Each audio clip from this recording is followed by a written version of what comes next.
아멘. 할렐루야.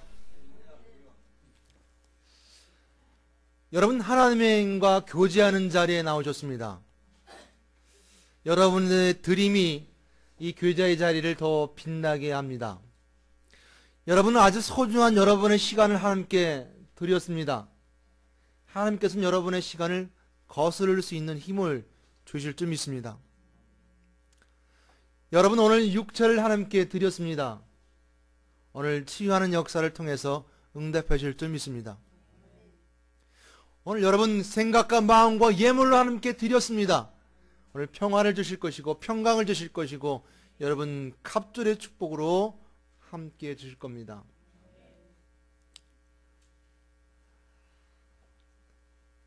그리스도인은 세상에 자랑할 것이 없습니다.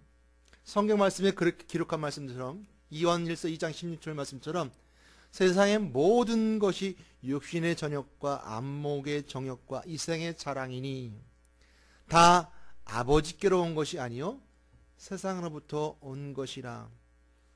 그리스도인은 세상으로부터 온 것을 자랑할 것이 아무것도 없습니다. 훌륭한 명예나 높은 권력, 지식도 자랑할 것이 없습니다. 저도 자랑할 것이 없습니다. 비천한 인간이 뭘 자랑하겠습니까? 자랑거리가 없어요.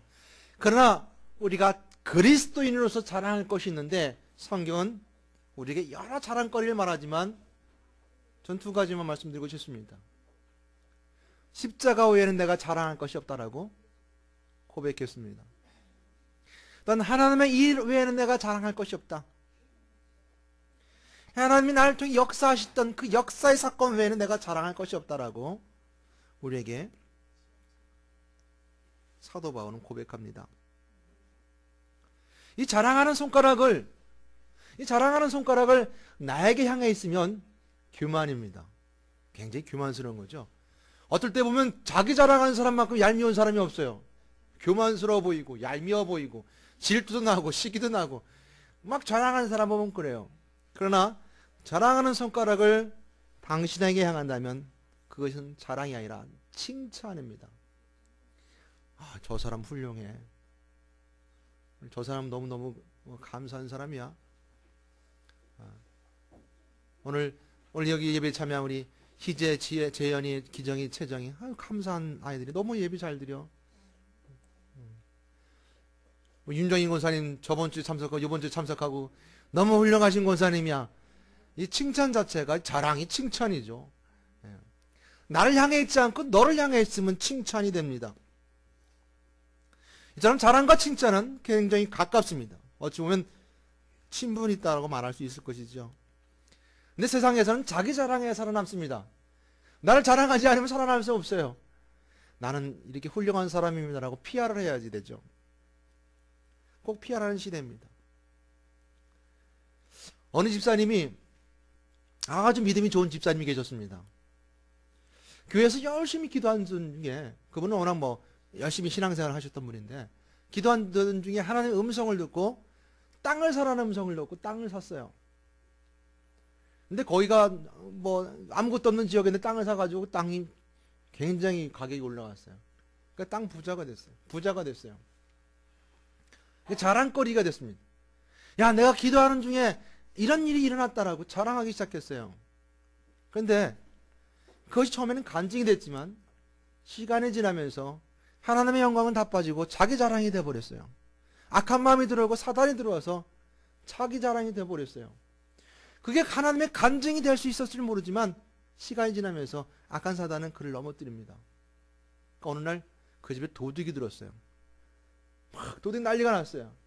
근데 도둑님이 아무것도 가져갈 수 없었어요. 아무것도 못 가져갔어요. 왜 못 가져갔죠? 땅 부자라. 땅만 부자예요. 가져갈 것이 없었어요. 소문은 무성하게 나서 왜 도둑질했냐 물어보니까 부잣집이라고 해서 도둑질했는데 아무것도 못 가져간 거예요. 땅 부자니까. 자랑은 자기 것이 되면 교만이 됩니다. 그러나 상대를 자랑하면 그 자랑은 칭찬이 되죠. 혹시 내 속에 나를 자랑하던 교만이 내 속에 있다면 회개하시고 오직 하나님만 자랑하시는 여러분 되시기를 주님으로 부탁드립니다. 자기 자랑이 아닌 너와 당신을 자랑함으로 사랑의 칭찬으로 변하게 해서 화목한 교제를 나누시길 바라겠어요. 이렇게 자기 자랑의 시대에서도 저는 하나님의 자녀인 저는 당신을 자랑하겠습니다. 오늘 사도 바울도 얼마나 훌륭한 사람이었는지 몰라요. 그럼에도 불구하고 사도 바울은 당신을 자랑합니다. 오늘 본문 말씀 데살로니가후서 1장 3절 4절 말씀을 보게 되면 데살로니가 교회를 자랑하죠. 뭐라고 자랑합니까? 너희 믿음이 더욱 자라고 사랑이 풍성하여졌다. 너희가 박해와 환난 중에서 인내와 믿음을 가지고 지켰다. 내가 자랑하노라. 많은 주변의 하나님의 교회들에게, 여러 교회들에게, 이 여러 교회 하나님의 교회라는 걸 통해서 잘못된 교회가 아니라 정말 주변에 있었던 그 마게도냐 지방에 있었던 여러 하나님의 교회들에게 자랑거리가 됐었어요. 그러니까 지금 사도 바울은 자기 자랑하지 않고 데살로니가 교회를 자랑하기 시작합니다. 근데 데살로니가후서는 사실 이 전서와 후서 사이에 기록된 기간이 6개월 정도밖에 되지 않습니다. 전서를 쓰고 6개월 후에 후서를 썼어요. 여기 전서에 보게 되면요, 전서도 마찬가지로 자랑으로 시작합니다. 데살로니가전서 1장 2절 3절 말씀을 보게 되면 이렇게 기록하고죠. 우리가 너희 모두로 말미암아 항상 하나님께 감사하며 기도할 때 너희를 기억함은, 너희를 기억하는 것이 있는데 너희의 믿음의 역사와 사랑의 수고와 인내를 우리 아버지 하나님 앞에서 끊임없이 기억합니다. 그러니까 사도 바울은 데살로니가 전서에서도 데살로니가 교회를 자랑하고 있어요. 환난 가운데 잘 지켰다. 믿음의 열매가 있고 인내하고 사랑이 있다. 근데 데살로니가 전서를 쓰고 후서를 썼을 때 왜 6개월 만에 썼을까요? 그거는 데살로니가 전서 4장과 5장을 보게 되면요, 데살로니가 교회에 문제가 있었어요. 종말론에 대한 문제가 있었어요. 이렇게 참 바르게 살던 사람들이었어요. 이 데살로니가 교회가 교통의 요충지고요, 유럽으로 넘어가는 요충지였기 때문에 많은 사람들이 있었고, 이 데살로니가 교회 성도들이 정말 바르게 사는 사람들이었어요. 신실하게 오늘 하루를 사는 사람들이었어요. 오늘 하루를 감사할 줄 알고 오늘 하루를 열심히 사는 사람들이었어요. 근데 문제가 어떤 문제가 됐냐면 종말론 때문에 오늘 하루를 그냥 내팽개치고 사는 거예요. 금방 종말이 오는데, 마지막이 오는데 내가 뭘 그렇게 살아갈 필요가 뭐 있냐, 내가 뭐 열심히 살아갈 이유가 뭐가 있냐라는 문제가 있었어요. 이것처럼 잘못된 종말론으로 오늘을 살아가는 생활을 포기하거나 함부로 하지 않기를 우리가 후서를 통해서 기록해주고 있는 것이 오늘 데살로니가후서 시작입니다. 그러니까 데살로니가 전서에 그런 문제점이 있다는 것을 알고서 데살로니가후서 바로 6개월 후에 바로 서신을 쓴 거예요. 그런 종말론에 대해서. 그러면서도 칭찬으로 시작하게 됩니다. 자랑거리를 가지고 시작하게 되죠. 그래서 데살로니가 교회가 자랑이 차고 넘쳤던 교회라기보다는 문제점이 있었지만 이런 자랑거리가 있었다는 거예요. 믿음의 역사가 있었고 사랑의 수고가 있었고 소망이 있었던 그런 교회의 모습을 자랑하고 있죠. 실질적으로 이런 모범적인 이 데살로니가 교회의 모범적인 그 자랑거리가 이 주변의 교회들에게 귀감이 되었고 교회들의 발전에 촉진제를 시키는 촉진제 역할을, 촉매제 역할이 되었다고도 합니다. 근데 오늘 서두 시작하는 말씀을 볼까요? 이 사도 바울이 뭐라고 시작하고 있습니까? 이 3절 말씀을 보게 되면 형제들아 우리가 너희를 위하여 항상 하나님께 감사할지니 그랬습니다. 이 데살로니가 교회는 사도 바울에게 기쁨, 감사의 대상이었다는 거예요. 기쁨의 대상이었어요.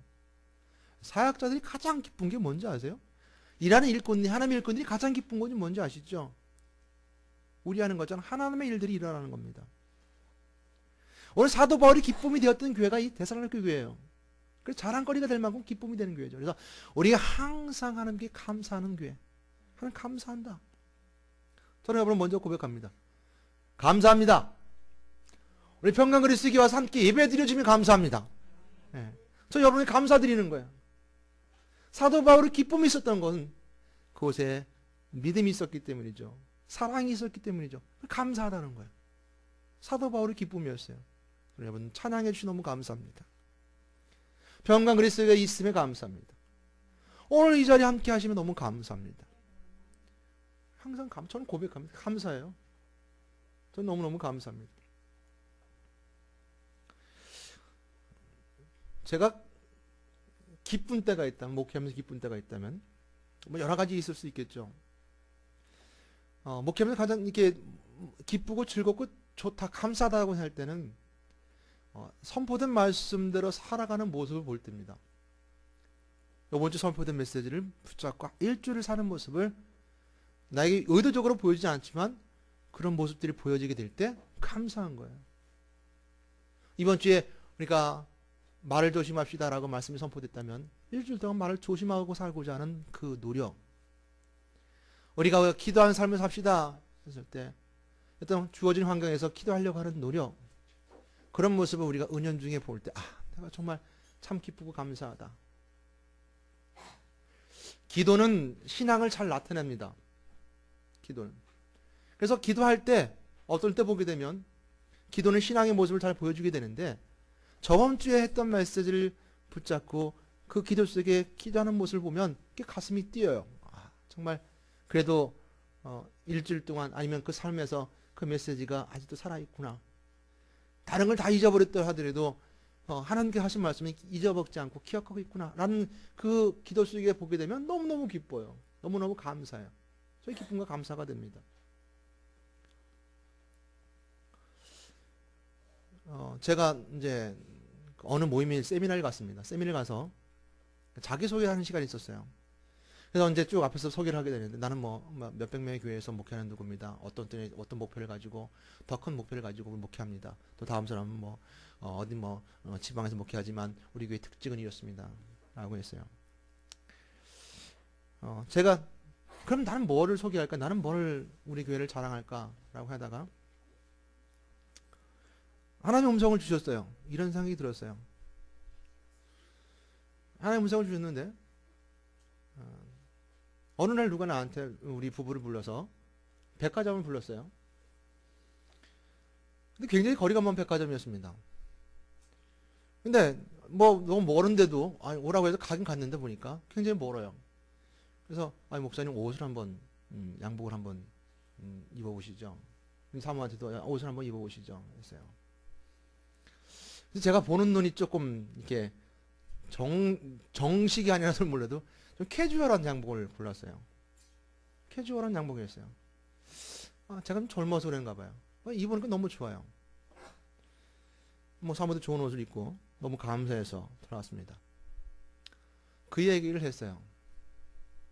그러면서 그런 간증을 했습니다. 제가 이 옷을 입고 다니는 것마다 친구들이나 목회자들이 물어보는 거야. 참 멋있다고. 옷이 멋있는 거지 얼굴이 멋있는 건지 모르겠지만 멋있다고 우리 누가 사주신 겁니다. 근데 그렇게 부러워하는 것 중에 부러워하는 이유는 뭐냐면, 저는 그렇게 생각합니다. 목회자가 좋은 옷 입어서 뭐 하겠습니까? 어디 회의장에 가는 것도 아니죠. 어디 가는 것도 아니죠. 또 그런 옷 입어서 그게 크게 좋을 수도 없습니다. 근데 그 부러워하는 것 중 하나는 뭐냐면, 섬기는 사람이 있다는 거예요. 섬길 줄 아는 사람. 목사를 섬길 줄 알면 형제도 섬길 줄 압니다. 목사를 섬길 줄 알면 형제도 섬기는다는 거예요. 이웃을 섬길 줄 안다는 거예요. 성도를 섬길 줄 안다는 거예요. 그들이 부러워하는 것은 그겁니다. 섬기는 사람이 있는 교회. 형제를 섬길 수 있는 교회. 성도를 섬길 줄 아는 교회. 이기적으로 자기만 아는 교회가 아니라 어려운 사람을 도와줄 수 있는 사람. 부족하고 연약한 사람을 도와줄 수 있는 사람. 목사를 섬기면 성도도 섬길 줄 압니다. 자랑거리가 되었어요. 간증하면서 그런 얘기했습니다. 사도 바울의 자랑거리는 무엇이었냐면, 오늘 뭐죠? 믿음이 잘하는 거였습니다. 사도 바울의 자랑거리는 믿음이 잘하는 거였어요. 내가 가말리엘 문화상이다. 나는 훌륭한 사람이다라고 자랑거리가 아니었어요. 내가 증거한 사람들하고 자랑거리가 아니라 그들의 믿음이 잘하는 걸 보고 자랑거리가 되었다는 거예요. 저도 그렇습니다. 좋은 것을 입고 좋은 것을 가지는 것보다 더 중요한 것은 섬기는 사람이 있고 믿음이 자라는 사람이 있고 사랑을 나누는 사람이 있고 풍성한 사랑이 있는 그것이 더 감사하고 자랑거리가 되는 거예요. 오늘 사도 바울이 자랑거리도 그랬습니다. 그럼 믿음이 자란 것은 어떤 것일까요? 사도 바울이 데살로니가 교회의 자랑거리가 되었던 것, 주변의 교회의 자랑거리가 되었던 것은 믿음이 자라는 겁니다. 믿음이 자라는 것은 어이가 젖병을 물던 입에서 어머니 인도 따라 이유식과 밥을 먹어가는 것처럼 성장해가고 커가는 것이죠. 여러분, 새신자와 구원에 이르는 그 성도의 믿음의 척도는 어디 있을까요? 처음 이 교회 온 사람과 오랫동안 믿음 가운데 지켰던 믿음의 척도는 저는 여러 가지가 있지만 한 가지를 들어본다면 환경이라고 생각합니다. 어려움이 오면 새신자는 넘어집니다. 금방 물질의 어려움이 오면 금방 넘어집니다. 환경이 오면 그렇게 쉽게 절망하고 환경에 문제가 오기 시작하면 급하게 포기하고 어려움과 박해가 오게 되면 금방 교회를 떠나는 것이 새신자의 모습이죠. 그러나 데살로니가 교회는 그러지 않았다는 거예요. 박해오고 환란이 와도 너희들이 인내하면 믿음을 지켰다 하고 그것이 자랑거리였다는 겁니다. 우리 믿음이 자란다는 건, 우리에게 믿음이 성장해 간다는 건 환경에 흔들리지 않는 사람입니다. 환경에 흔들리지 않고 박해가 와도 어려움이 와도 흔들림 없이 주님만 바라보는 자. 여러분, 스데반 집사님 순교자의 삶을 살아갔습니다. 죽음의 위기가 내 앞에 온다 하더라도 그는 믿음을 지켰던 것처럼 저는 평강 그리스도의 모든 성도님들이 죽음의 위기까지는 가지 않는다 하더라도 경제적으로 환경적으로 어려움과 박해와 핍박이 온다 하더라도 여러분들이 믿음이 지켜남을 통해서 제 자랑거리가 되고 여러분들이 저에게 자랑거리가 되고 하나님의 자랑거리가 되기를 간절히 소망하고 부탁드립니다. 오늘 사도 바울이 자랑거리는 그거였어요. 두 번째 사도 바울이 자랑거리는 사랑의 풍성함이었습니다. 사랑의 풍성함. 그들이 어려운 환난 가운데서도 사랑이 충만했다는 것입니다. 고린도서 13장 장을 보게 되면 사랑은 오래 참고 사랑은 온유하며 투기하는 자가 되지 아니하며 사랑은 자랑하지 아니하며 교만하지 아니하며 물에 향치 아니하며 자기의 유익을 굳지 아니하며 성내지 아니하며 악한 걸 생각하지 아니하며 불의를 기뻐하지 아니하며 진리와 함께 기뻐하고 모든 것을 참으며 모든 것을 믿으며 모든 것을 바라며 모든 것을 견디니라 라고 사랑을 말씀해 주고 있습니다. 여러분, 옆에 있는 형제를 사랑하십니까? 고린도서 13장처럼 사랑하십니까? 오늘 데살로니가 교회는 사랑이 풍성했다고 그랬습니다. 형제끼리 사랑할 수 있었고 성도들끼리 사랑할 수 있었다는 겁니다.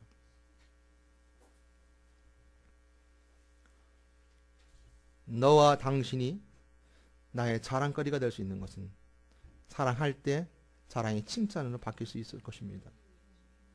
여러분, 하나님의 마음 품고 사랑하십시오. 여러분, 사랑을 모르는 사람이 너무너무 많습니다. 사랑이 뭡니까?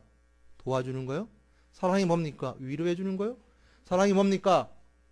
부족한 거 채워주는 거요? 사랑이 뭡니까? 안아주는 거요? 사랑이 뭡니까? 라면 모르는 사람이 너무너무 많은 거예요. 하나님의 사랑은 그가 아들 독생자까지 내어주시며 십자가에 죽으시면서 우리를 사랑하시던 그 헌신과 순교의 사랑이 있는 거예요. 믿음의 사랑의 사람의 사랑은 십자가의 사랑입니다. 그러게 하나님 마음 품고 사랑하는 거예요.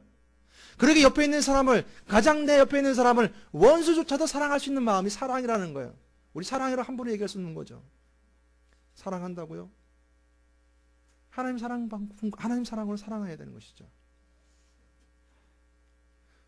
오늘 저는 여러분들에게 부탁드리고 싶은 것은 하나님의 마음 품고 사랑하시는 여러분이 되시기를 주님의 이름으로 부탁드리고 축원드립니다.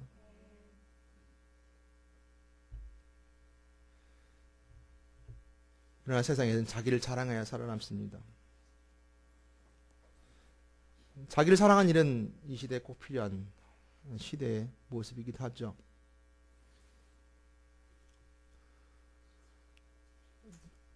수능 시험을 앞둔 학생은 중학교 1학년부터 고등학교 3학년까지 모든 업적들이 자랑거리가 되어서 수능 점수에 반영하게 됩니다. 취직하는 사람도 마찬가지죠. 자신의 삶을 살아 모든 업적을 다 드러내야 됩니다. 짧은 시간 내에 취업 면접관에게 자신의 자랑거리를 짧은 시간에 PR해서 그들에게 마음에 들게 하는 것이 취직을 준비하는 자의 모습이고요. 남녀 이성간에도 마찬가지로 나의 이성에게 마음에 들게 하기 위해서 가장 좋은 모습만 보여줘야 되는 것이 바로 우리 속에 있는 자랑거리들입니다. 저는 세상이 이렇다 하더라도 저는 그리스도인으로서 저는 여러분들을 자랑하고 싶습니다. 전 여러분들을 자랑하고 싶습니다. 옆에 있는 사람 자랑하고 싶어요. 평강그리스도에게는 아주 훌륭한 장로님들이시다. 평강그리스도에 있는 권사님들 아주 기도하시는 권사님들이다. 평강그리스도의 집사님들은 봉사하시는 집사님들이다. 저도 여러분들에게 자랑거리가 되었으면 좋겠습니다. 황 목사가 참 설교 참 잘한다. 박 목사가 참 말씀이 은혜가 된다. 아이고 자랑거리가 되고 싶어요. 근데 반대로 생각하세요. 방법 설교 못한다. 장로님들은 직무유기한다. 권사들은 기도하란다. 집사들은 봉사할 줄도 모른다. 그런 교회에서 누가 신앙생활을 하고 싶으세요?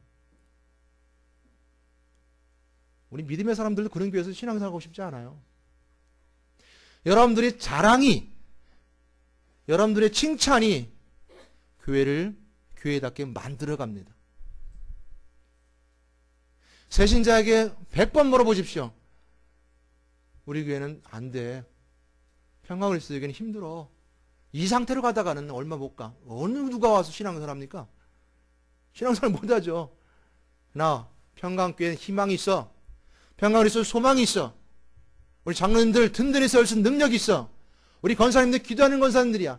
집사님들은 어떤 봉사라도 담대히 할 수 있는 집사님들이야 라고 우리가 자랑하고 자랑거리를 만들어가면 평강그리스도에는 소망이 있는 것이고 하나님이 이 평강그리스도를 능력의 교회로 생명의 교회로 세워줄 줄 믿습니다. 그래서 자랑하자는 거예요. 좀 부족한 건 없겠습니까? 다 부족한 건 있어요. 데살로니가 교회도 그 교회도 종말 문제 때문에 교리적 문제 때문에 어렵고 힘든 교회였지만 사도 바울은 그들의 장점을 자랑했어요. 단점만 가지고 얘기하지 않았어요. 자랑했어요. 그것이 그 주변의 교회들에게 뭐예요? 귀감이 되었어요. 그래서 사도 바울이 오늘 본문에 말씀하시기를 내가 하나님의 여러 교회들에게 자랑하였다. 자랑거리가 되었다는 거예요. 우리 평강그리스도에 있는 것처럼 너무너무 좋은 거 많잖아요. 감사한 거 많잖아요. 믿음이 자라고 사랑이 넘쳐나고 은혜로 하나 되는 교회가 되짐을 통해서 여러분 자랑거리를 만들어간 여러분 되시기를 주님의 부탁드립니다. 세 가지를 말씀드립니다. 첫 번째, 하나님의 자랑거리가 되자. 따라해 보겠습니다. 하나님의 자랑거리가 되자. 하나님의 자랑거리가 되었던 사람이 욥이라는 사람이 있었어요. 욥은 그랬어요. 사단이 와서 하나님 앞에 말합니다. 사단을 보고 말하기를 하나님이 야, 너 어디 이렇게 많이 돌아다니고 왔느냐? 내가 저 여러 지방을 돌아다녔습니다. 그러니까 하나님 말씀하신 저 욥이라는 사람이 있는데 욥이라는 친구가 있는데 그는 참 의인이고 참 의로운 사람이다. 참 내 보기에 참 좋은 사람이다. 사단이 그럽니다. 시기하죠. 그러나 욥이 가졌던 은혜는 뭐였냐면 주신 자도 여호와시오 취하신 자도 여호와시오. 자기가 환난이다 그 모든 걸 다 뺏긴다 하더라도 그 환난 가운데서 하나님을 원망하지 않았다는 것이 욥의 장점이었어요. 그러니 하나님의 욥을 사랑할 수밖에 없는 거예요. 갑절의 축복을 주셨잖아요. 그러니까 하나님의 자랑거리, 사단 앞에서 자랑했던 욥의 모습. 그러나 그 욥이 핍박당하고 환난당하고 어려움당하고 박해당해서 모든 가족도 다 잃어버리고 재산도 잃어버렸지만 그래도 하나님께서는 그를 갑절의 축복하신 것은 그가 가졌던 믿음의 모습이었습니다. 하나님의 자랑거리, 욥과 같은 하나님의 자랑거리게 되는 평강그리스도의 모든 성도님 되시기를 주님으로 부탁드리고 축원합니다. 두 번째는 성도들의 자랑거리가 되자. 따라해 보겠습니다. 성도들의 자랑거리가 되자. 사도행전 말씀에 보게 되면 도르가라는 여인이 있었습니다. 이건 다비다라고 했죠. 이 도르가는 그가 살아있을 때 과부들에게 속옷과 겉옷을 해주던 사람이었습니다. 근데 이 도르가가 죽었어요. 그러니까 그 주변에 있던 사람들이 베드로를 데려다가 이에게 도르가에게 기도하는데 그들이 뭘 했냐면 도르가가 그 살아생전에 그 과부들에게 이 과부라는 것은 그 시대에 굉장히 천민으로 없이 사는 사람들을 말합니다. 그들에게 속옷과 겉옷 해준 것을 보이고 이야기를 합니다. 그걸 보여주기 시작합니다. 근데 그 베드로를 기도함을 통해서 이 돌과 다시 살아나게 되죠. 여러분, 평강그리스도교회 여러분들이 헌신과 여러분들이 하나님께 드리는 그 드림의 모습은요, 교회는 외형적이고 형식적이고 교회는 무너지고 사라져갈지 모릅니다. 교회의 벽돌은 사라져버리고 없어질지 모르지만 여러분들이 정말 진리를 가지고 생명을 가지고 헌신하고 드렸던 그 씨앗은 여러분들이 후대들의 마음속에 새겨짐을 통해서 1000년이 지나도 2000년이 지나도 주님 오시는 그날까지 그들 마음속에 새겨짐을 통해서 사라지지 않는다는 겁니다. 네, 그것이 진리이기 때문에 여러분들의 그 헌신의 자랑거리가 후대들 통해서 믿음의 본이 되게 되고 하나님께 드림의 본이 되어짐을 통하여서 평강그리스도교회의 벽돌은 사라지고 외형적은 사라질지 모르지만 여러분들의 헌신은 사라지지 않습니다. 성도들의 자랑거리가 되는 겁니다. 후대들의 자랑거리가 될 것입니다. 세 번째는 예수님의 자랑거리입니다. 예수님께서 말씀하시기를 예수님의 죽음을 준비했던 사람 중에 여럿이 있었지만 마리아가 있었습니다. 향유를 부었죠.